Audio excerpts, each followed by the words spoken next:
बेताज। आप देख रहे हैं ये हुई ना बात। देखिए, देश में एक बार फिर से दिसंबर के महीने में दिवाली मनाई जा रही है। पटाखे फूटते आप देख रहे होंगे मेरे पीछे। आज वैसे दिवाली नहीं है, लेकिन आज दिल्ली और देश भर की ऐतिहासिक और सरकारी इमारतों को सजाया जाएगा। अब आपको ये लग रहा होगा कि जब दिवाली अक्टूबर में हम मना चुके हैं, वो बीत चुकी है, तो भला अब इसकी बात हम क्यों कर रहे हैं? इसके पीछे एक वजह है, और वजह है कि यूनेस्को का एक फैसला। ये फैसला राजधानी दिल्ली के ऐतिहासिक लाल किले से हुआ है। लेकिन आखिर क्या है वो फैसला? देश में आज फिर दिवाली क्यों? ये सवाल है जिसका जवाब हम आपको देंगे। देखिए, यूनेस्को से क्या आई है गुड न्यूज, ये भी बताएंगे। रोशनी से क्यों सराबोर हो रही है दिल्ली, इस सब पर होगी बात। हमारे साथ धार्मिक, अंतर्राष्ट्रीय और इतिहास मामलों के जानकार भी मौजूद रहेंगे, जिनसे हम जानकारी लेंगे।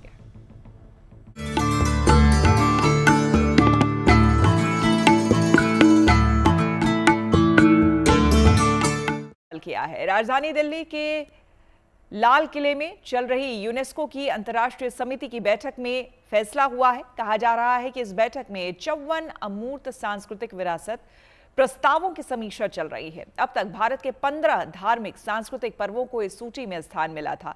यूनेस्को की कल्चरल हेरिटेज लिस्ट में शामिल होने वाली दिवाली भारत की 16वीं सांस्कृतिक परंपरा है। दरअसल यूनेस्को की अमूर्त सांस्कृतिक धरोहर सूची में पूर्वजों से मिली सांस्कृतिक, आध्यात्मिक और कलात्मक परंपराओं को स्थान मिलता है। दिवाली के इस लिस्ट में शामिल होने से वैश्विक स्तर पर भारत की सांस्कृतिक पहचान को नई चमक मिलेगी।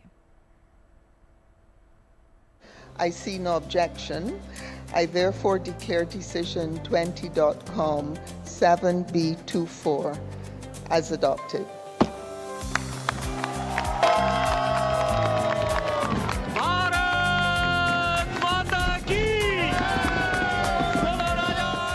ये खुशी देश को ऐतिहासिक लाल किले से मिली है।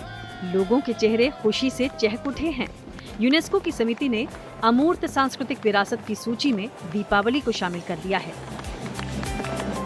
I see no objection. I therefore declare decision 20.com 7B24 as adopted.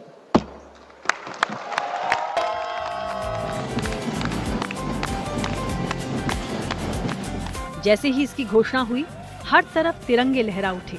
जय श्री राम की जयकारे और भारत माता की जय के नारे लगने शुरू हो गए और साथ ही लोग झूमने लगे।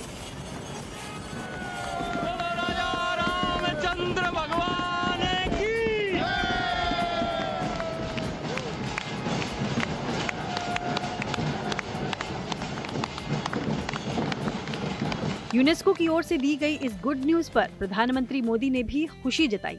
उन्होंने सोशल मीडिया पर लिखा, भारत और दुनिया भर के लोग बहुत खुश हैं। हमारे लिए दीपावली हमारी संस्कृति और मूल्यों से बहुत करीब से जुड़ी हुई है। ये हमारी सभ्यता की आत्मा है। ये रोशनी और सच्चाई का प्रतीक है। यूनेस्को की अमूर्त विरासत सूची में दीपावली के शामिल होने से इस त्योहार की ग्लोबल लोकप्रियता और भी बढ़ेगी। प्रभु श्री राम के आदर्श हमें हमेशा रास्ता दिखाते रहें। Distinguished delegates, dear friends, today is a day of glowing pride for India. दरअसल भारत सरकार ने पिछले साल मार्च 2024 में एक प्रस्ताव यूनेस्को को भेजा था। इसमें दीपावली को अमूर्त सांस्कृतिक विरासत की सूची में शामिल करने का प्रस्ताव रखा गया था। इसी मुद्दे पर 8 से 13 दिसंबर तक लाल किले में यूनेस्को की इंटर गवर्नमेंटल कमेटी की अहम बैठक चल रही है। इसमें दुनिया भर से आए 54 देशों के अमूर्त सांस्कृतिक विरासत प्रस्तावों की समीक्षा हो रही है। इन्हीं प्रस्तावों में दिवाली भी शामिल थी, जिसे यूनेस्को की समिति ने हरी झंडी दिखा दी।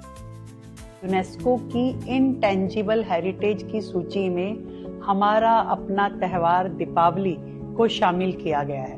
हम सभी देशवासियों के लिए यह ऐतिहासिक उपलब्धि है, जिसपे मैं दिल की गहराई से आप सभी को बधाई देती हूँ और बधाई देती हूँ आदरणीय प्रधानमंत्री नरेंद्र मोदी जी को, जिनके प्रयासों से ये संभव हो पाया। यूनेस्को का यह सम्मान रामायण की करुणा, मर्यादा और धर्म आधारित हमारी लोक संस्कृति की वैश्विक स्वीकार्यता है।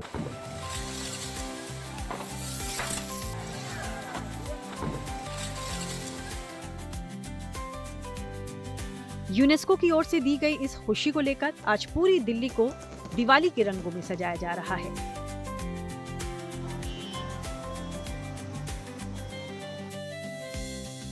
लाल किले और चांदनी चौक समेत ऐतिहासिक और सरकारी इमारतें दियों और लाइटिंग से सजेंगी। यानी आज एक बार फिर दीपावली जैसा माहौल देखने को मिलेगा। केंद्र और दिल्ली सरकार की ओर से ये विशेष कार्यक्रम आयोजित किया जा रहा है। अब तक यूनेस्को भारत की 15 परंपराओं और संस्कृतियों को विभिन्न श्रेणियों में विश्व धरोहर का दर्जा दे चुका है। अब 16वां नाम दीपावली का है। ये यकीनन हर भारतीय, हर सनातन संस्कृति मानने वालों के लिए अच्छी और बड़ी खबर है। दिल्ली से सुशांत मेहरा, मिलन शर्मा और मनीषा लड्डा के साथ bureau report, good news today. तो दिवाली को अमूर्त सांस्कृतिक धरोहर के रूप में यूनेस्को ने इसको एक्सेप्ट किया है, अपनी सूची में लाया है। बहुत बड़ी बात है देश के लिए भी। और साथ ही साथ आपको हम बता दें, इस वक्त इस पूरी चर्चा में शामिल होने के लिए, क्योंकि खुशी का पल है हम सभी के लिए, आचार्य चंद्रांशु जी महाराज हमारे साथ कथावाचक वो जुड़ रहे हैं। आचार्य जी, आपका बहुत बहुत स्वागत है। साथ ही साथ आचार्य राज मिश्रा जी स्टूडियो में हमारे साथ जुड़े हैं। आचार्य राज मिश्रा जी, आपका भी बहुत स्वागत है। इसके साथ ही इतिहासकार, हिस्टोरियन हमारे साथ डॉक्टर रवि भट्ट जुड़ रहे हैं। भट्ट साहब, आपका भी बहुत स्वागत है। साथ ही हमारे संवाददाता मनीषा लड्डा हमारे साथ दिल्ली से जुड़ रही हैं और वो हमें बताएंगे कि इस वक्त किस तरह का कार्यक्रम चल रहा है लाल किले पे, क्योंकि यूनेस्को की टीम जो है वहां पर बैठक कर रही है। 3 दिनों का कार्यक्रम है। मनीषा, जाहिर सी बात है हम सब के लिए आज बहुत बड़ा दिन है अपने आप में। और एक बार फिर से दीपावली पर जिस तरह से हम देखते हैं कि दुल्हन की तरह सजाया जाता है इन इमारतों को, जो जितने भी मॉन्यूमेंट्स हैं, हिस्टोरिक मॉन्यूमेंट्स हैं, सरकारी इमारतें हैं, वो सारी चीजें आज किस तरह से तैयारी हो रही है और अब तक कितनी तैयारी हो चुकी है?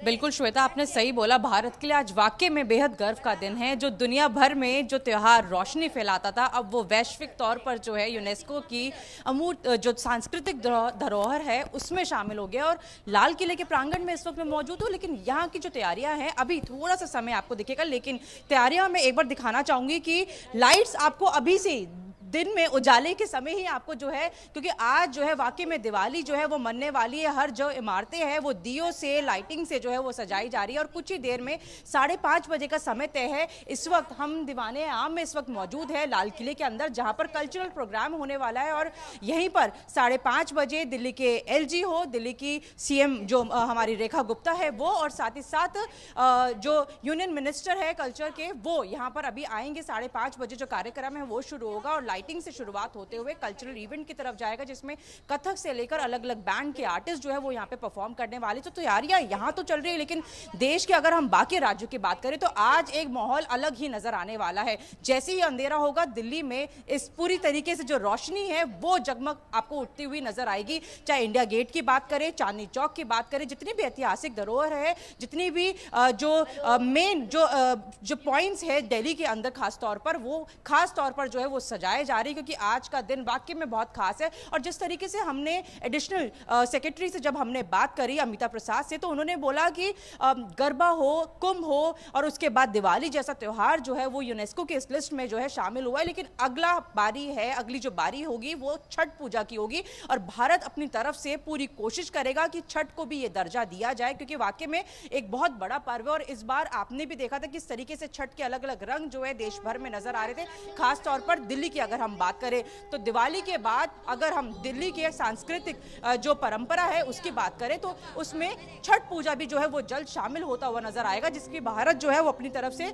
पूरी कोशिश करेगा। और अभी आप देख सकते हैं कि रिहर्सल जो है वो चलती हुई आपको लाल किले में इस वक्त नजर आ रही है कि किस तरीके से जो कल्चरल प्रोग्राम है 5:30 बजे जो शुरू होगा उसमें ये सब चीजें नजर आने वाली। तो भारत की मतलब ये जो त्योहार है, दिवाली जैसा पर्व है, वो सिर्फ अब एक त्योहार नहीं रह गया, बल्कि वो परंपरा रह गई है जो पीढ़ी से पीढ़ी लगातार आगे बढ़ती जा रही है। और हर कोई इस पूरे पर्व को अलग ही नजरिए से देखता है, चाहे फिर वो प्रकाश पर कहते हैं ना। बिल्कुल मनीषा, ये भी बताइए कि ये भारत की जो संस्कृति है, जाहिर सी बात है वहां पर वो देखने को मिलेगी, लेकिन क्या आज वहां पर आतिशबाजी को लेकर भी अलग से इंतजाम किए गए हैं?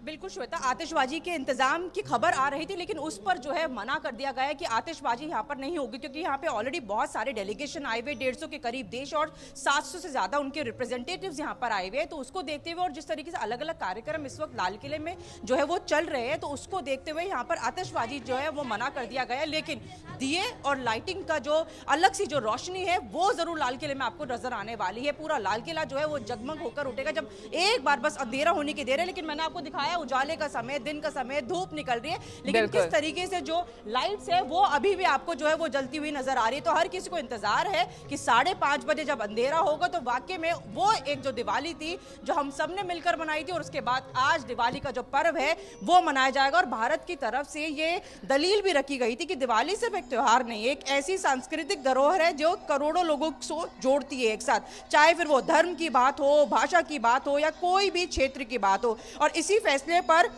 जो असर है आप देख सकते हैं कि दिल्ली की सड़कों पर भी आपको शाम तक होता हुआ नजर आएगा, चाहे फिर वो रंगोली की बात हो, तो बेहद खूबसूरत तस्वीरें जो है यहाँ से देखने को मिलेगी लाल किले से। मनीषा आप बनी रहे हैं, आपसे आगे जानकारी हम लेंगे, लेकिन साथ ही साथ सीधे राज मिश्रा जी आपके पास आते हुए ये जो संदेश दिया गया है, ये जो दिवाली का पर्व जिस तरह से अब एक तरह से ग्लोबल इसकी पहचान यहाँ पर मिलने वाली है यूनेस्को का दर्जा प्राप्त होने के बाद, आप इसे महज एक सम्मान के तौर पर देख रहे हैं या फिर सांस्कृतिक संरक्षण का एक संदेश देता हुआ आप देख रहे हैं? मैं इसको सम्मान नहीं, मैं इसको सनातन की जागृति के स्वरूप में देख पा रहा हूं।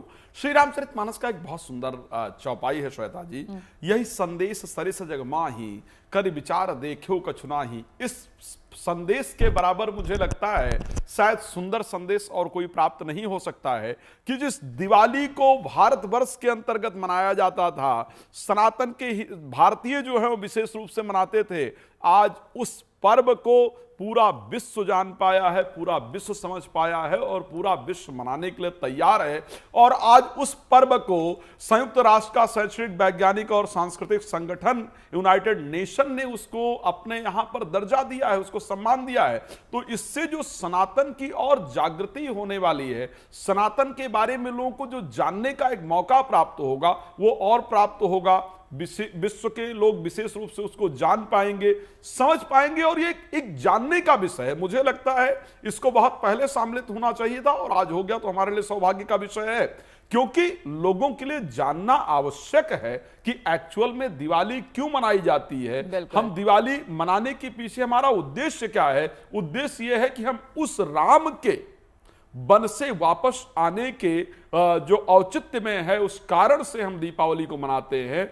जिस राम ने सभी को अपनाया, बन गए, रावण से लड़ना है लेकिन राजाओं की मदद नहीं लिया उस राम ने। किन की मदद लिया? जो वहां के वानर हैं, जो वहां के वन के लोग हैं, जो वहां के साधारण लोग हैं, जो उनको देख करके डरते थे।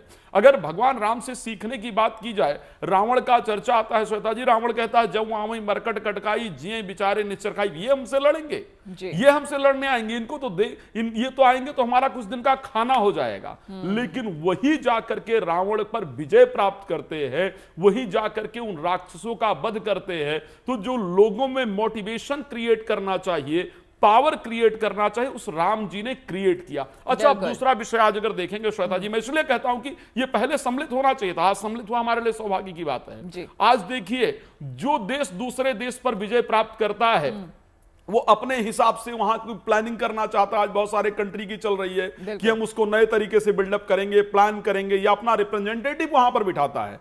लेकिन इसीलिए राम से सीखने की आवश्यकता है कि वो राम ही हैं जो लंका पर विजय प्राप्त करते हैं और यहां बाली का वध करते हैं, अपना रिप्रेजेंटेटिव नहीं बैठाते हैं, सुग्रीव को राज समझते हैं, लंका पर विजय प्राप्त करते हैं। विभीषण कहते हैं लेकिन कहते हैं नहीं, ये आपका राज्य है, इसको आप चलाइए। तो इसीलिए बहुत आवश्यक है कि उनके आगमन का जो समय है वो पूरा विश्व समझे, पूरा विश्व जाने, और विश्व को यदि शांति के रास्ते पर लाना है तो राम जी से बेहतर नहीं हो सकता है। बिल्कुल, और इस बात को ऑफ कोर्स भारत से बेहतर और आप लोगों से बेहतर, हमसे बेहतर कौन जान सकता है, लेकिन अब विश्व स्तर पर लोग जाने, ये बड़ी बात है।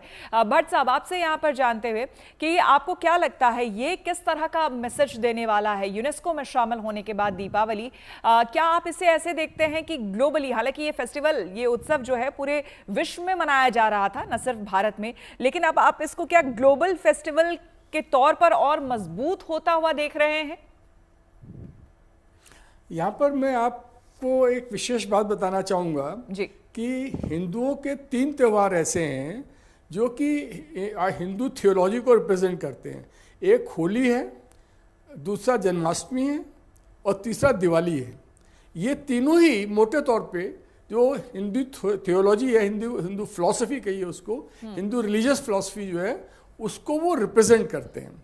अब आप देखिए कि आज के दिन Christmas all over the world मनाया जाता है। क्रिसमस में भले कोई हिंदू भी मनाता है, मुसलमान भी मनाता है, क्रिश्चियन मनाता है। वो क्यों मनाता है? इसलिए मनाता है कि उसकी अवेयरनेस पूरी दुनिया में बहुत ज़्यादा हो गई है और हमारे जो फेस्टिवल हैं उनकी अवेयरनेस जो थी वो उनसे ज़्यादा कल्चरली रिच है, उनसे ज़्यादा थियोलॉजिकली रिच है, लेकिन वो पूरी दुनिया में की तरफ अट्रैक्ट इसलिए नहीं हो पाई थी क्योंकि लोग, हमने कभी किसी को रूल नहीं किया। तो हमने किसी रूल नहीं किया, हमने अपनी जो कल्चर दूसरों पर इम्पोज नहीं किया। लेकिन इसके बावजूद आज जो हमारा जो यूनेस्को वर्ल्ड इंटेंजिबल हेरिटेज की लिस्ट में ये आ गया है, तो पूरी दुनिया के अंदर जो लोग हैं हम उनकी नज़र में आए हैं। We have drawn their attention ना। अब वो हर शख्स जानने की कोशिश करेगा, जो भी टूरिस्ट है, जो भी है, जहाँ पर हिंदुस्तान के अंदर आप देखिएगा टूरिज्म, अब तक जो मेडिकल टूरिज्म हुआ करता था, रिलीजियस टूरिज्म हुआ करता था, अब फेस्टिवल टूरिज्म होगा, होली की वजह से बढ़ेगा। और ये लोग जब आएंगे तब कोई भी आएगा तो जानने का जरूर प्रयास करेगा भाई मनाया क्यों जा रहा।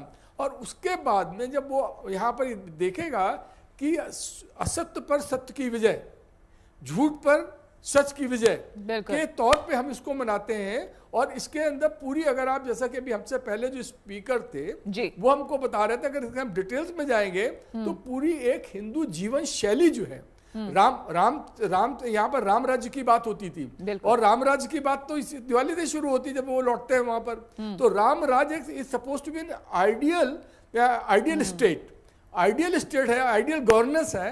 तो उसकी बात भी लोग समझेंगे। तो हमारे यहाँ पर जो हमारा जो रिलीजन है, हमारी जो रिलीजियस फिलॉसफी है और हमारी एडमिनिस्ट्रेटिव फिलॉसफी जो है, बिल्कुल, वो भी पूरी दुनिया में फैलेगी। और उसका हमें फायदा ये होगा कि अभी तक की जो था ये हिंदू फेस्टिवल था इंडिया का, बिल्कुल, अब ये इंटरनेशनल इवेंट बन जाएगा। बिल्कुल। तो ये ना सिर्फ फेस्टिवल रहकर बल्कि ये एक इवेंट के तौर पर जाना जाएगा, जिसे हम कह रहे हैं ग्लोबल फेस्टिवल के तौर पर अब लोग इसे पहचान पाएंगे, जान पाएंगे। आचार्य चंद्रांशु जी, आपसे जानना चाहेंगे, महाराज ये बताइए कि आपको क्या लगता है, क्योंकि कहीं ना कहीं इस तरह की चीजें जो है ना वो एक मैसेज देती है, समाज को एक मैसेज देती है, देश को, विश्व को मैसेज देती है। ये दर्जा प्राप्त होना कहीं ना कहीं जो आने वाली पीढ़ी है हमारी, दिवाली का जो मूल रूप रहा है, जो मूल स्वरूप रहा है, एक तरह से आपको नहीं लगता कि उसे बचाने में बहुत बड़ा योगदान अब ये साबित होगी? निश्चित तौर पर एक वैश्विक पहचान विश्व के अंदर, दीपावली को लोग पहले से ही जानते थे परंतु सब लोगों ने स्वीकार कर लिया, अब विश्व में एक पहचान प्राप्त कर लिया। और इसके लिए तो धन्यवाद देना चाहिए उत्तर प्रदेश सरकार को और देश के यशस्वी प्रधानमंत्री जी भारत सरकार को भी, क्योंकि लगातार जिस समय आपका जीएनटी भी उस समय दिखा रहा था, हम सब लोग भी उसके साक्षी बन रहे थे, जब अयोध्या में दीपोत्सव आदरणीय मुख्यमंत्री जी ने उसकी योजना संरचना रची और जिस तरीके से फिर यहाँ पर वर्ल्ड गिनीज बुक पर दर्ज हुआ और फिर उसके बाद में अपने रिकॉर्ड को हर साल अपने अयोध्या का दीपोत्सव तोड़ते हुए विश्व में कहीं ना कहीं एक दिखाई पड़ने लगा और देश के अंदर एक क्रांति जैसे उत्पन्न हो गई। हम लोग दिल्ली जाते, बॉम्बे जाते, पर हर जगह दीपोत्सव का कहीं ना कहीं होल्डिंग लगा है, पोस्टर लगा है। और फिर त्रेता युग जैसे राम जी के सामने उतरा होगा, ऐसे प्रकाश पर्व कहीं उतर करके आया। तो निश्चित तौर पर कह सकते हैं कि इतना बड़ा, मतलब इतना जल्दी इस लेवल पर जगह दिलवा देना, तो दोनों को इसके लिए बहुत बहुत प्रधानमंत्री जी को भी, मुख्यमंत्री जी को, भारत सरकार और उत्तर प्रदेश सरकार को, दोनों लोगों को धन्यवाद जाना ही चाहिए। एक दूसरी बात भी है, बहुत बड़ी अच्छी बात सब लोगों ने, श्वेता जी, सब लोगों ने कहा, अभी ये 21वीं शताब्दी है और हमारे धर्माचार्यों ने, आचार्यों ने, गुरुजनों ने पहले एक भविष्यवाणी करके रखा हुआ है कि जो 21वीं शताब्दी है ये कहीं ना कहीं सनातन धर्म को विश्व पटल पर, विश्व के क्षितिज पर अपनी पहचान बनाने का कहीं ना कहीं एक उपाय, एक माध्यम होगा। और उसकी सबसे बड़ी इस रूप में पहचान हम देखते हैं कि आप मंगल ग्रह तक पहुंच गए, पर जीवन में मंगल कैसे आएगा इसका मंत्र दुनिया में किसी के पास नहीं है। अगर किसी के पास में यह मंत्र है तो सनातन धर्म वालों के पास में है, हम आध्यात्मिक गुरुओं के पास में है कि जीवन में मंगल कैसे आएगा, शांति कैसे आएगी। और ये प्रकाश पर्व जो है प्रकाश पर्व जिसको हम मनाते हैं दीपावली को, ये विश्व में अज्ञान अंधकार को दूर करने का ही पर्व तो है। जैसे अब इतिहासकार बोल रहे थे कि धर्म पर अधर्म की, सत्य पर असत्य पर सत्य की, ऐसे ही जो जीत है बुराई पर अच्छाई की, जो जीत है वो कहीं ना कहीं इसके माध्यम से पूरा विश्व सीखेगा कि सत्य परेशान हो सकता है, कभी पराजित नहीं हो सकता। ये संदेश अब दुनिया देखेगी। जब आदर्श राम जी के आदर्श चरित्र को पढ़ेगी तो उनके अंदर जो साहस आएगा, जो धैर्य आएगा, जो वो सीखेंगे, वो कहीं ना कहीं पूरी दुनिया उससे कहीं लाभ से बच नहीं सकेगी। तो कहीं ना कहीं राम जी का चरित्र भी अब दुनिया में हर जगह और ज्यादा मात्रा में पढ़ा जाएगा, समझा जाएगा, क्योंकि दीपोत्सव का पावन पर्व राम जी से जुड़ा हुआ है। बिल्कुल, सनातनियों की एक तरह से, सनातनियों के लिए एक तरह से कहा जाए तो ये मजबूती भी है। ये जो हमारे पुराणों में जिस तरह से उल्लेख है श्री रामचंद्र जी के, जिस तरह से राम राज्य की बात की जाती है, और अब तो उसको अयोध्या में जिस तरह से हम देख रहे हैं भव्य मंदिर बनने के बाद, देखिए करोड़ों लोग वहां पर आ रहे हैं उसी आस्था के साथ, तो जाहिर सी बात है हम उम्मीद भी कर रहे हैं कि वो राम राज्य यहाँ पर स्थापित हो, कायम हो। एक बार मनीषा अगर हमारे साथ बनी हुई है तो एक बार फिर से हम मनीषा के पास जाना चाहेंगे। मनीषा, यहाँ पर देखिए ये सिर्फ त्योहार की बात, त्योहार मात्र तक की बात नहीं है, सिर्फ संस्कृति मात्र तक की बात नहीं है, अब बात हो रही है उससे कहीं ज्यादा आगे बढ़कर, अब टूरिज्म की बात हो रही है। देखिए स्पिरिचुअल टूरिज्म ऐसे ही हमारे यहाँ बहुत होता रहा है, लेकिन अब इवेंट के तौर पर भी इसे आगे प्रोजेक्ट किया जा सकता है। ऐसे में ये बताइए, अगर हम सिर्फ आज की बात करें तो आज जो कार्यक्रम, जहां पर आप मौजूद हैं लाल किले पर, वहां जो कार्यक्रम हो रहा है, तो बाहर से लोगों के लिए भी एंट्री है क्या? बाहर से लोग आकर के उसे देख सकते हैं?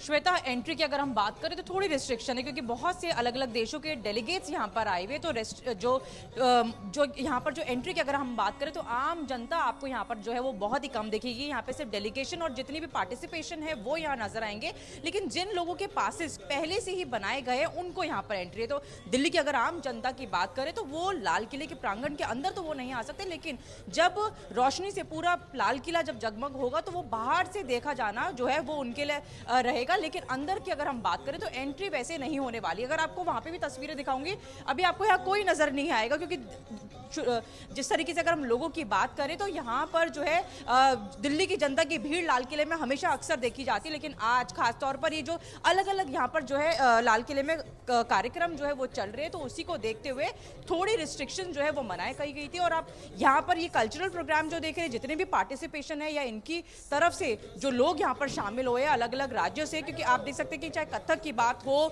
चाहे गरबा की बात हो, अलग अलग राज्यों से भी लोग जो है यहाँ पर आए। तो जिनके पासेस पहले से बनाए गए हैं, एंट्री सिर्फ उनकी है, वरना यहाँ पर बाकी जगह पर चाहे फिर वो इंडिया गेट की बात करें या फिर अलग ऐतिहासिक धरोहर की अगर हम बात करेंगे, तो वहां पर दिल्ली की जनता जो है वो जाकर इस पूरे पर्व को जो है अच्छे से मना सकेगी, दिए जला बिल्कुल। एक और सवाल मनीषा, ये बताइए कि क्या आज के दिन, क्योंकि जाहिर सी बात है कि आज ही इसकी घोषणा हुई है और आज पूरे डेलीगेट्स आए हैं, तमाम लोग आए हैं, तो जाहिर सी बात है कई प्रोटोकॉल्स होते हैं, रेस्ट्रिक्शंस होते हैं, तो इसीलिए आम लोग आज भले ही कम हो, लेकिन ये बताइए कि क्या कोई एक निश्चित समय किया गया है कि एक 6 बजे के आसपास या 7 बजे के आसपास तमाम जितने भी इमारतें हैं सभी एकाएक रोशनी से वो नहा जाएंगे, ऐसा कोई समय बताया गया है?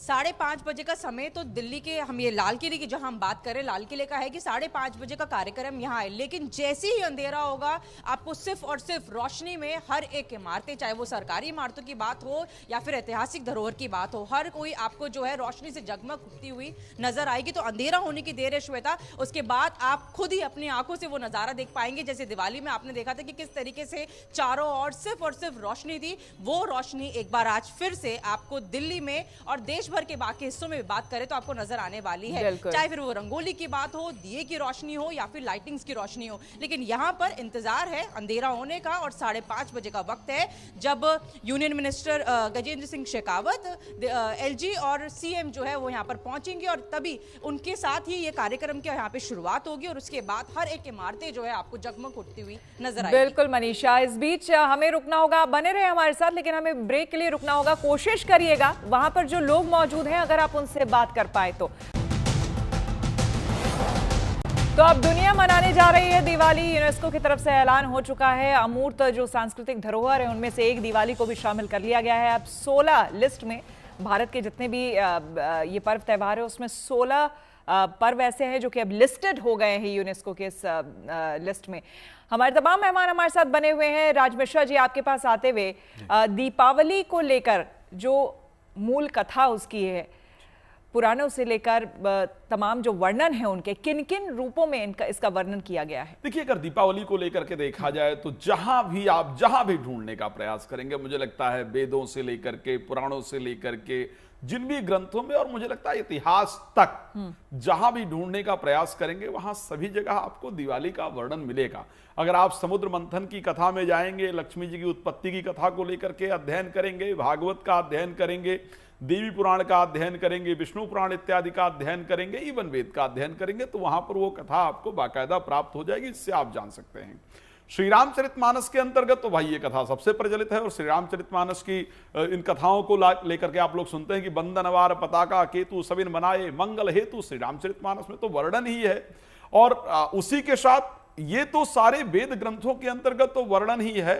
आज मैं ये कह सकता हूं कि एक विश्व पटल पर वर्णन हो जाने से जो वास्तविक वर्णन दीपावली का होना चाहिए वो सभी जगह है। तो क्योंकि पूरे विश्व में आज दीपावली का वर्णन होने जा रहा है, और मुझे लगता है, मैं बार बार कहता हूं कि ये सनातन की जागृति का समय है। ये हम सब लोगों की जो भावना जुड़ी हुई है दिवाली से, हमारे ब्रह्म के बारे में पूरी दुनिया को जानने का जो समय है, जानने का जो वक्त है, ये शायद इस चीज को दर्शाता है। तो आइए, मुझे लगता है भाव के साथ हम लोग एक बार उस अवध के उस समय को गुनगुना लें जब दीपावली को भगवान राम का आगमन हुआ होगा।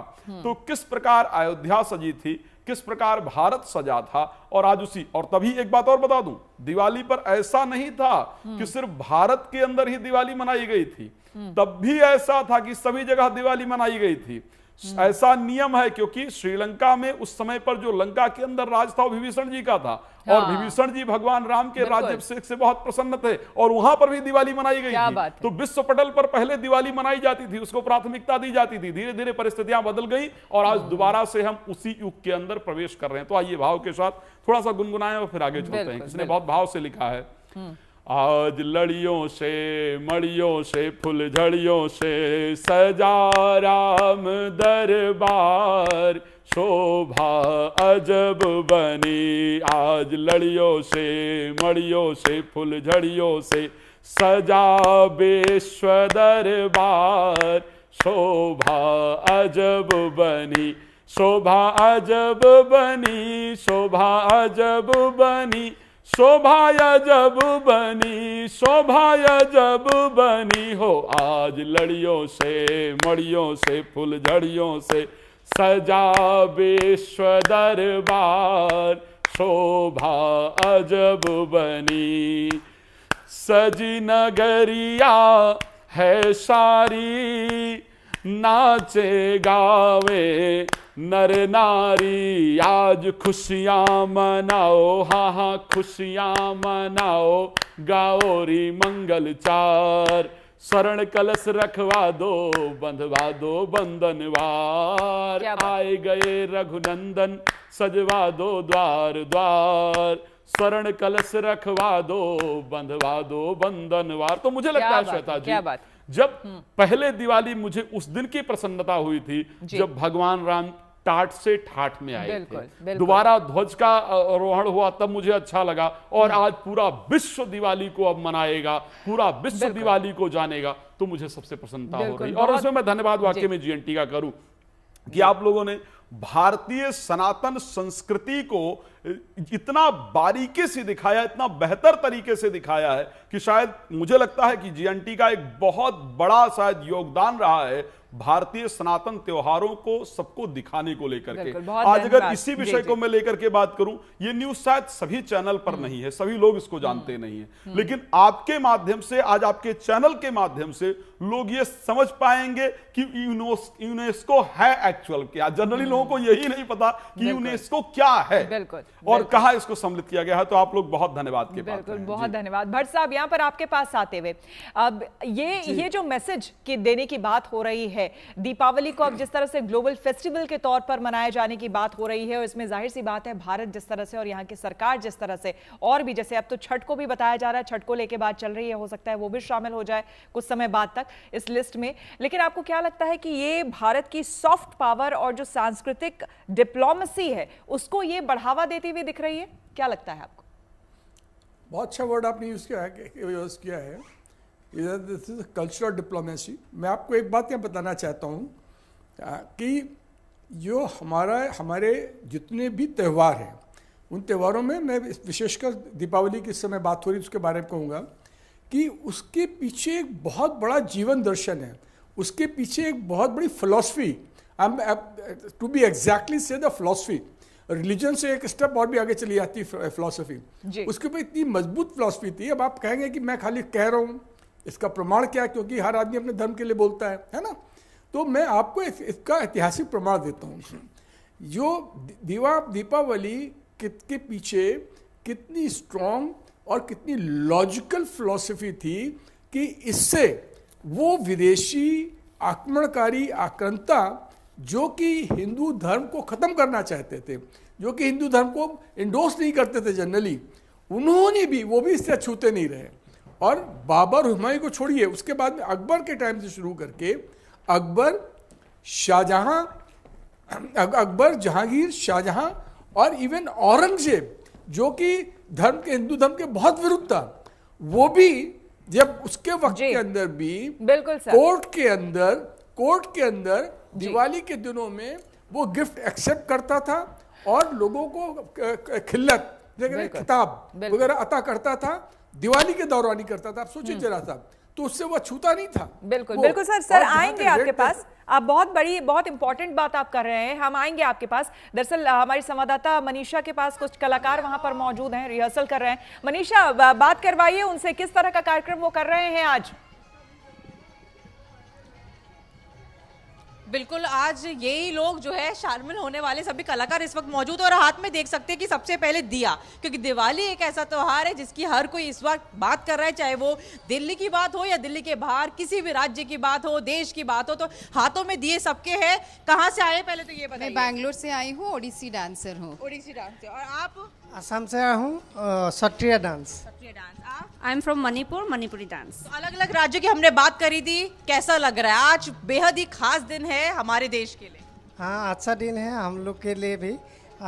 हम इस मंच पे हमको सौभाग्य मिला है और सभी कलाकारों के साथ, इंडिया का हर कलाकारों के साथ एक साथ परफॉर्मेंस करने का मौका मिला है, इसलिए अच्छा लग रहा है और सभी को मिलेंगे देश के लिए। अब मुस्कुरा भी बहुत रहे, खुशी है वो दिख रही है आपके चेहरे से मुझे कि वाकई में आज बहुत खुश हो। आपके भी चेहरे पे वही रौनक है, वही खुशी है। मनीषा, ये जितने भी कलाकार हैं, मनीषा अगर आप मुझे सुन रही हैं, अनेकता में एकता का संदेश दे रहे हैं, अलग अलग राज्यों से हैं। इनको जरा आप कहिए कि अगर अपने अपने स्टेट का एक एक वो स्टेप करके अगर वो दिखा सके तो। स्टेप, बिल्कुल आपने सही बोला, एकता में एकता का प्रतीक है और ये खुद ही बोल रहे हैं कि अलग अलग डांस फॉर्म जो है अलग अलग स्टेज की यहाँ पे परफॉर्म करी जा रही है। एक झलक मैं देखना चाहूंगी, एक अलग अलग राज्य की अलग अलग डांस की जो स्टाइल है, मैं चाहूंगी एक एक स्टेप आप लोग करके दिखाइए। हाथों में दिया लेके करेंगे तो अच्छा लगेगा।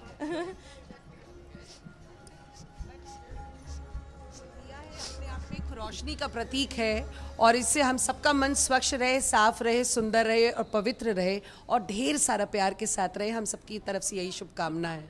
बिल्कुल एक एक स्टेप मैं चाहती हूँ। स्टेप, हाँ जी। मैं कथक डांसर हूँ, दिल्ली से हूँ, तो इसलिए घूंघट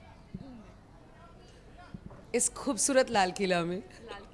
आपका डांस फॉर्म और आपका एक स्टेप। मैं ओडिसी डांसर हूँ, इसलिए मैं स्कल्पचरस पोजेस करना चाहती हूँ।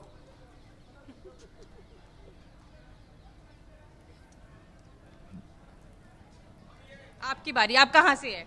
I'm Kerala I'm from Kerala. I'm a Mohiniyattam dancer, and we're so happy to perform with all famous dancers. And also thank you to SNA, and very, very, very happy. Very happy. That I can see like your face, like you're blushing. Actually. Thank you. Like show me one step. Show me one step.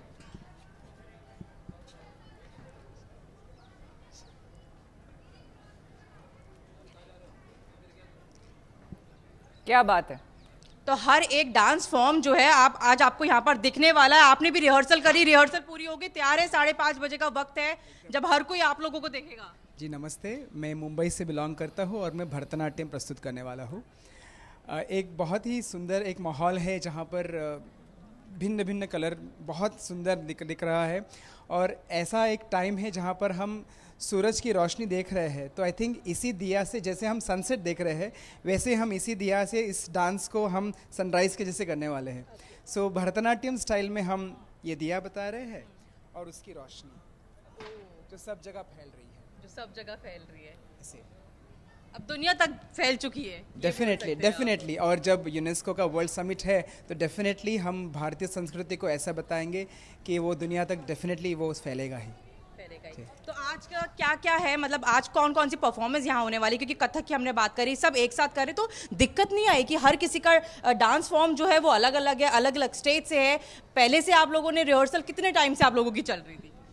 हम लोग तो आए हैं 3-4 दिन पहले, but हम लोगों को पता था हम लोग आने वाले हैं, सो इसीलिए रिहर्सल करके आए थे, यहाँ पे आके करे। स्पेशली संगीत नाटक अकादमी ने जो हमको ये अपॉर्चुनिटी दिया करने का, उसके लिए बहुत खुशी हो रही है। और दिस इज़ इंडिया, इसलिए हमारे जो सारे आर्ट फॉर्म्स, स्पेशली क्लासिकल, हम लोगों ने 8 शास्त्रीय नृत्य एक साथ आ रहे हैं और कर रहे हैं। और इसके सिवा हमारे साथ हमारे जो बहुत डिफरेंट आर्ट फॉर्म से, फोक आर्ट फॉर्म से जो सारे राज्य से आए हैं वो भी साथ मिलकर कर रहे हैं। तो यही हमारी खुशी है कि coming together and spreading our art form also in this Diwali occasion. तो पूरा भारत जो है श्वेता आज एक साथ आपको दिखने वाला है और दिख भी रहा है कि किस तरीके से अलग अलग राज्यों से अलग अलग डांस फॉर्म लेकर, अलग अलग आर्ट लेकर जो है लोग यहाँ पहुंचे सिर्फ और सिर्फ एक त्योहार को मनाने के लिए। और वो जो रोशनी है, जो वो खुशी है, वो अब चारों ओर बिखर चुकी है, हर किसी के चेहरे पर नजर आ रही है। और कुछ देर बाद आपको इस स्टेज पर भी जब नजर आएगी, जब हर कोई, किसी को इंतजार है बस स्टेज का, जब अलग अलग लोग यहाँ पर अलग अलग तस्वीरें मनीषा देखने लायक होंगी जब ये तमाम कलाकार एक साथ इस मंच पर परफॉर्म करेंगे। आएंगे आपके पास, लेकिन फिलहाल धन्यवाद आपका। चलेंगे चंद्रांशु जी के पास। चंद्रांशु जी महाराज, आपसे ये जानते हुए, संस्कृति और धर्म दोनों को अगर हम समाहित करके हम देखें, चलिए चंद्रांशु जी के पास हम आएंगे, लेकिन राज मिश्रा जी एक आखिरी सवाल आपसे करते हुए, संस्कृति और धर्म दोनों को एक साथ समाहित कर करके अगर हम देखें तो यहाँ आपको क्या लगता है कि ये तालमेल जो है वो सही बन पा रहा है? देखिए, वास्तविकता में भारतीय प्रतिष्ठा द्वय, संस्कृति और संस्कृतम, शास्त्र कहता है भारत की जो प्रतिष्ठा है वो 2 चीजों से है। भारत की प्रतिष्ठा उसकी संस्कृति से है और धर्म जो है वो संस्कृति का ही प्रतीक है। धारणात इति धर्मा। तो ऐसी परिस्थिति के अंतर्गत यदि आप ये सोच ले, ये दोनों 2 पैर हैं वास्तविकता में। अगर एक पैर भी बेहतर नहीं रहेगा, एक पैर को भी नहीं संभाला जाएगा, तो फिर बैलेंस बिगड़ जाएगा। इसलिए संस्कृति और संस्कृत दोनों को संभालना महत्वपूर्ण है। इसीलिए बहुत स्पष्ट है कि राम के कारण, राम धर्म है, रामो विग्रहवान धर्मा, और उस धर्म को हम सांस्कृतिक रूप से मनाएं तो दोनों, हमारा संस्कृति और धर्म दोनों का पालन होता रहेगा। अगर हम धर्म को लेकर के संस्कृति को नहीं चलेंगे, जब धर्म को हम लेकर के चलते हैं तो हम राम के बारे में दुनिया को और अपने बच्चों को सिखा सकते हैं कि क्या करते थे भगवान राम, है ना। आप सोचिए, आज छोटा बड़ा जाति भेद, ये भेद वो भेद, कहा जाता है कि भारत में जाति भेद बहुत था, ऐसा ऐसा था। श्री रामचरितमानस के अंतर्गत वर्णन आता है जब भगवान राम के पास सुमंत्र जी जाते हैं, और सुमंत्र जी कहा जाता है एक निचली कास्ट से आते थे या एक ऐसी उससे आते थे जहां से बहुत सम्मानित, आज की परिस्थिति में तब देखा जाता था, आज नहीं कहा जाता है। उस परिस्थिति में लिखा है, राम सुमंत्र ही आवत देखा और आदर कीन पिता सम लेखा। ये वो समय था जब जाति इत्यादि ना देख करके उसके एज के अकॉर्डिंग, उसकी विद्वता के अंतर्गत उसको वरिष्ठता दी जाती थी। तो जब हम उस धर्म को संस्कृति के माध्यम से समाज को समझाएंगे कि हमारे धर्म के जो वरिष्ठ लोग थे उन्होंने क्या किया, किस प्रकार लोगों का सम्मान होता था, तो वास्तविकता में समाज को भारत का जो वास्तविक स्वरूप है वो समाज तक पहुंच पाएगा। तो ये सबसे बेहतरीन है। दोनों को जब तक श्वेता जी साथ लेकर के नहीं चला जाएगा ना, तब तक एक दूसरे का भी पालन नहीं किया जा सकता। संस्कृत और धर्म, सांस्कृतिक चीजें जो चीजें हैं और वो धर्म दोनों एक दूसरे के पूरक हैं, एक दूसरे के साथ में लेकर के चलेंगे तो निश्चित रूप से वास्तविक जो भारत है वो लोगों को नजर आएगा। बिल्कुल। भट्ट साहब, यहाँ पर आपसे जानते हुए, यूनेस्को के द्वारा जो ये इस लिस्ट में जिस तरह से शामिल किया गया है, जो सम्मान हमें मिला है, अब ऐसे में आपको क्या लगता है कि यहाँ से हमारी आध्यात्मिक एक तरह से जिम्मेदारियां और ज्यादा बढ़ जाती हैं? मैं समझता हूँ यहाँ पर जब हम जब यहाँ पर विश्व गुरु बनने की बात करते हैं तो विश्व गुरु बनने के जो एक रास्ता है उसमें हमने एक पड़ाव हमने पूरा किया, क्योंकि अब कम से कम लोग हमें सुनेंगे, हमारे धर्म के बारे में, हमारे कल्चर के बारे में लोगों में जिज्ञासा पैदा होगी और वो हमको सुन के हम पे एहसान नहीं करेंगे, वो उनकी उत्सुकता बढ़ेगी। तो जब उनकी उत्सुकता बढ़ेगी तब हम जब उनको बताएंगे कि ये हमारा कल्चर है, ये हमारा रिलीजन है, ये है, तो तब उनको समझ में आएगा कि भारत जो था, भारत के अंदर संस्कृत विकसित हुई है, कल्चर विकसित हुआ है। जब वो लोग वेपनरी कर रहे थे, जब वो हमारे आक्रांता लोग जो थे अपने यहाँ पर खाली से, अगर हम पेडिस्ट्रियल लैंग्वेज कहें, वो अपने यहाँ पर हथियारों को बनाने की तैयारी कर रहे थे, खाली उनके पास और कोई कल्चर नहीं था उस समय। वो उनके वेपनरी को, जो अपने अपने हथियारों उनके को विकसित कर रहे थे। उस समय हम विश्व के लिए कल्चर विकसित कर रहे थे, मानव समाज के लिए कल्चर विकसित कर रहे थे और हमारे यहाँ विकसित हो रहा था। अब वो सुनेंगे, उन्होंने केवल ब्रूटल फोर्स के बल पे दूसरे पे राज किया है और हम अपने कल्चर की वजह से दूसरों को प्रभावित करेंगे। एक आखिरी एक तरह से सर मैसेज के तौर पर, एक आखिरी तौर पर मैसेज के तौर पर अगर हम आपसे जानना चाहें कि अगर पहले की भी बात करें, इतिहास की भी बात करें, खुद यहाँ भारत में किस तरह से दीपावली मनाई जाती रही है और आज के समय में भी यहाँ से, यानी कि भारत से आज जो हम विश्व को मैसेज देंगे तो हमारा जो चिंतन रहा है, योग रहा है, उन सभी को समाहित कर कर अगर हम मैसेज दें तो ज्यादा बेहतर। बिल्कुल, आपने कहा कि हम अब हमारे पास, अब हम केवल अपने धर्म को, समाज को एक मूल मंत्र के रूप में लोगों को दे सकेंगे। अब योगा, दिवाली, अब हमारे पास गरबा, दुर्गा पूजा, ये सब हमारे पास एक ऐसे आ गए हैं, ये टूल्स हमारे पास आ गए। टूल्स कहना बहुत अच्छी बात नहीं लग रही, साधन हमारे पास ऐसे आ गए हैं जिनसे हम बेटर कम्युनिकेट कर पाएंगे विश्व को कि विश्व को किस तरफ जाना चाहिए। विश्व को आज जब हथियारों की होड़ चल रही है आदिकाल से लेकर आज तक, तब हम बताएंगे कि अगर विश्व के अंदर हमको हार्मनी लानी है हमें, तो हमको हथियारों से नहीं, हमको वैश्विक स्तर के ऊपर मानवता को ध्यान में रख के आगे बढ़ने की आवश्यकता है, ना कि जबरन किसी को अपने दबाने की आवश्यकता है। बिल्कुल बिल्कुल। आप सभी का बहुत बहुत धन्यवाद इस चर्चा में शामिल होने के लिए, और हम यही चाहेंगे कि भारत से निकला ये प्रकाश का पुंज पूरे विश्व को रोशन करे, हमारी यही कामना है। इसी के साथ वक्त हो गया है छोटे से ब्रेक का। बने रहे हमारे साथ, देखते रहिए गुड न्यूज टुडे।